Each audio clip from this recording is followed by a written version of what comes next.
चलिए स्टार्ट करते हैं जहाँ पे हमने टॉपिक छोड़ा था अपना, derivation of Gauss law from Coulomb's law. ठीक है, तो सबसे पहले देखते हैं हमारे पास कोई भी सरफेस है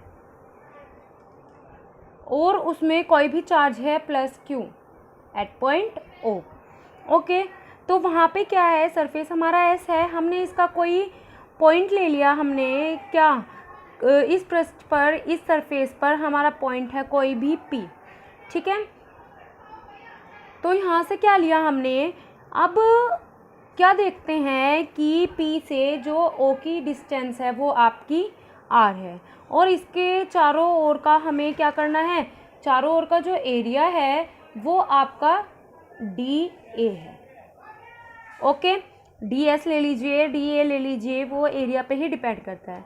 तो यहाँ पर जो क्या हो जाएगा, हमारा विद्युत क्षेत्र मतलब इलेक्ट्रिक फील्ड इंटेंसिटी क्या हो जाएगी, आपकी विद्युत क्षेत्र की तीव्रता हो जाएगी प्लस क्यू की वजह से E is equals to 1/4πε0 Q upon R square, क्योंकि OP किस डायरेक्शन में है।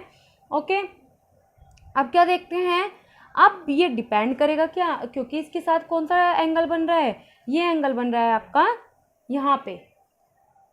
अगर यहाँ पे ले लें, किसके सापेक्ष लेने हैं हमें, कि हमारा कोई भी एंगल बन रहा है थीटा के लिए, तो यहाँ पे DS के साथ ये एंगल बना रहा है थीटा, तो हमारा क्या लग जाएगा, फ्लक्स हो जाएगा आपका E इन डॉट DA, क्योंकि हमने DA लिया है। अब ये क्या हो जाता है, EDA cos थीटा। ओके, अब वैल्यू पुट कर दीजिए, D phi E is equals to क्या हो जाएगा, E की value 1/4πε0 Q upon R square DA cos theta. Okay, D phi E is equals to Q upon 4πε0 DA cos theta upon R square. हमारे पास एक factor होता है कि कोई भी आपका स्मॉल एरिया हो DA, वो एंगल O पर D ओमेगा एंगल बनाए, D ओमेगा, ये तो क्या होता है वहाँ पे D ओमेगा क्या हो जाता है आपका DS cos theta upon R square. जो ये आपका DS है इसे बोलते हैं, D ओमेगा है इसे आप बोलते हैं सॉलिड एंगल, घन कोण। ठीक है, इसका जो यूनिट होती है वो होती है आपकी स्टेरेडियन। तो यहाँ पे क्या है, अब एक वैल्यू आ गई आपकी D phi E is equals to Q upon 4πε0 D omega. Okay, clear है इतनी बात। अगर हम क्या करें, इस पूरे एरिया का, इस पूरे सरफेस का क्या निकालना है, हमें इलेक्ट्रिक फ्लक्स निकालना है। तो मैंने पहले भी बताया था, टोटल सरफेस का इलेक्ट्रिक फ्लक्स निकालने के लिए आपको क्या करना पड़ता है, आपको इंटीग्रेशन करना पड़ता है। ठीक है, तो यहाँ पे इंटीग्रेशन हो गया Q अपॉन 4πε0 D ओमेगा। तो ये सारी कांस्टेंट टर्म होती है आपकी, क्योंकि इंटीग्रेशन जिसके रेस्पेक्ट में किया जाता है D आता है। ठीक है, तो ये समझने वाली बात है। Q upon 4πε0 integration of D omega. D omega total surface क्या हो जाएगा आपका, टोटल सरफेस हो जाता है आपका integration of D omega is equal to होता है आपका 4π। क्लियर है इतनी बात। तो यहाँ पे क्या हो जाएगा, phi E is equal to हो जाएगा आपका Q अपॉन 4πε0 इंटू 4π। 4π से 4π कैंसिल, तो ये क्या आ जाएगा Q अपॉन ε0। तो क्या हुआ, ये आपकी क्या है, ये आपकी है गॉस थ्योरम। समझ में आया सभी को, क्या करना है, किससे लेके चले थे, इलेक्ट्रिक फील्ड इंटेंसिटी से लेके चले थे, और कहाँ लेके आ गए, गॉसियन पृष्ठ पर या गॉसियन सरफेस पर गॉस थ्योरम हमने प्रूफ कर दी है। ओके, अगर आपको टोटल निकलवाते हैं कि आपके पास Q1 चार्ज है, Q2 चार्ज है, Q3 चार्ज है, तो आप उसके बेसिस पे जो आपका फाई ही हो जाता है वो क्या हो जाएगा, समेशन ऑफ Q अपॉन ε0। या आप इसे ऐसे भी लिख सकते हैं Q1 upon ε0, Q2 upon ε0 up to Qn upon ε0 तक। आप देख लेते हैं इससे रिलेटेड कुछ इम्पोर्टेंट पॉइंट्स। क्या होते हैं इम्पोर्टेंट पॉइंट्स, कि जो आपका गॉस लॉ है वो क्या है, परमिटिविटी पर डिपेंड करता है, फ्री स्पेस की परमिटिविटी होती है।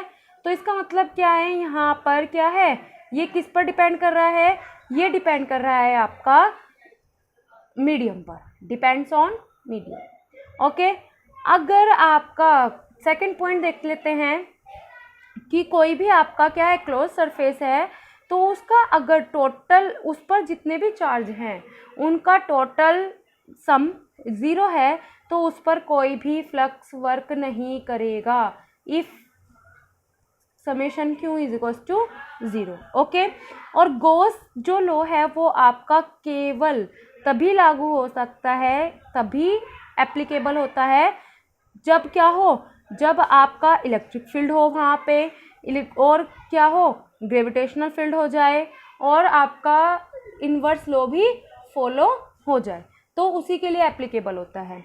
नेक्स्ट आता है आपका जो आपका इलेक्ट्रिक फ्लक्स है वो ओनली किस पर डिपेंड करता है, चार्ज पर डिपेंड करता है। उस ना तो शेप पर डिपेंड करता है, ना ही आपका साइज पर डिपेंड करता है, only depends upon charge.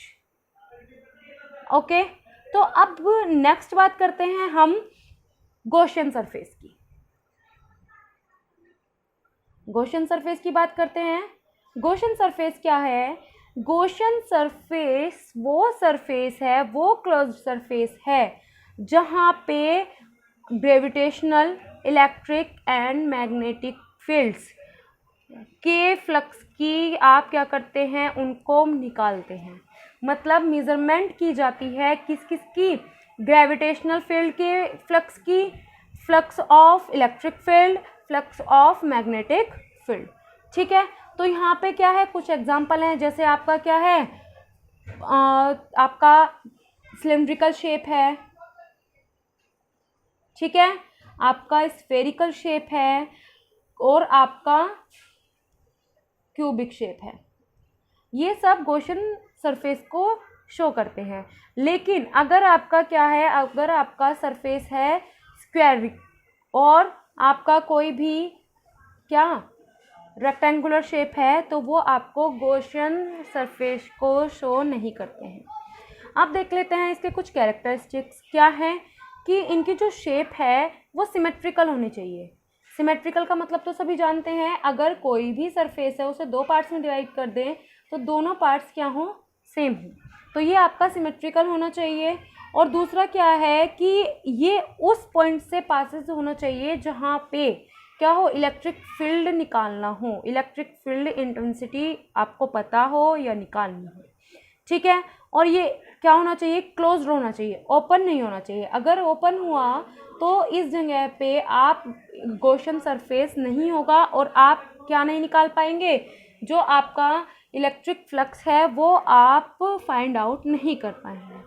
Okay, तो अगर हम देखते हैं कि अगर आपके पास कोई भी क्वेश्चन आ जाता है, जैसे कि आपके पास कोई क्वेश्चन आता है कि कोई भी आपका क्यूब है, उसके सेंटर पर 8 कूलम, क्वेश्चन देख लेते हैं, क्यूब है उसके सेंटर पर 8 माइक्रो कूलम का चार्ज है, तो आपका क्या है, हमें इस पर संपूर्ण जो आपका क्यूब है इस पर हमें इलेक्ट्रिक फ्लक्स फाइंड आउट करना है।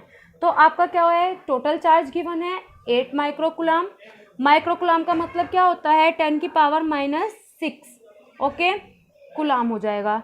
अब इन्हें हमें पता है कि जो आपका क्यूब है इस पर क्या होते हैं, इसके पास 6 सरफेसेस होता है, 6 फेस होते हैं। ठीक है, तो अब फाई ई क्या हो जाएगा, total phi is equals to 6 into phi E. Okay, और आपका फाई इज इक्वल्स टू क्या है, 6 into q upon epsilon naught. आप जानते ही हैं क्यू आपको दिया है 8 इंटू 10⁻⁻⁶, और परमिटिविटी क्या है 8.85 इंटू 10⁻⁻12। सॉल्व करेंगे तो आपका क्या आ जाएगा, 5.42 इंटू 10⁻⁶ न्यूटन मीटर स्क्वायर पर कूलम। ओके, तो ये क्या है, इसके बेसिस पे आपका एक क्वेश्चन भी आ जाता है गॉसियन सरफेस का या आपका क्या है, गॉस लॉ का। ओके, नेक्स्ट बात करेंगे हम applications of Gauss law. Okay, वो बात करेंगे हम नेक्स्ट वीडियो में। तब तक के लिए stay tuned with KJ classes. Thank you.